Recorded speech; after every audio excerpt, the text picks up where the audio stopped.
এবার দেশ পরিচালনা নীতিমালা নিয়ে প্রতিপক্ষকে বিতর্কের আহ্বান জানিয়েছেন জামাত ইসলামীর আমির ডাক্তার শফিকুর রহমান। তিনি বলেন, আমি আমার প্রতিপক্ষদের স্বাগত জানাই। আসুন ভাবনার লড়াইয়ে প্রতিযোগিতা করি, কে এই দেশের মানুষের সেবা আরো ভালোভাবে করতে পারে তা প্রমাণ করার জন্য।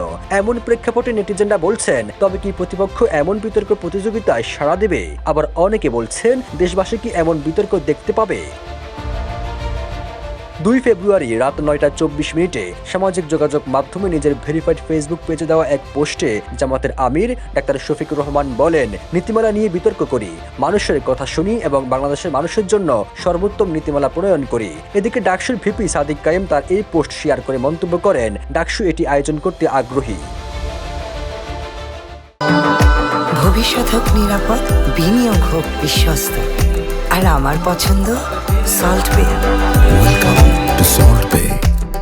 সহিংসতার বিপরীতে কল্যাণমুখী রাজনীতির উল্লেখ করে ডাক্তার শফিকুর রহমান তার ওই পোস্টটি আরো উল্লেখ করে বলেন, মানুষ অতীতেও সহিংসতা প্রত্যাখ্যান করেছে, এখনো করছে এবং ভবিষ্যতে করবে।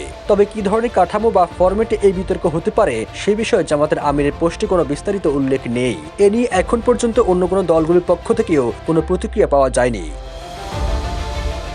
আগামী 12 ফেব্রুয়ারি জাতীয় সংসদ নির্বাচন ও গণভোট হওয়ার কথা রয়েছে। এই উপলক্ষে 22 জানুয়ারি থেকে নির্বাচনে অংশ নেওয়া সকল প্রার্থীরা নির্বাচনী প্রচারণায় ব্যস্ত সময় পার করছেন। সবুজ আলম, নিউজ ডেস্ক, ইত্তেফাক।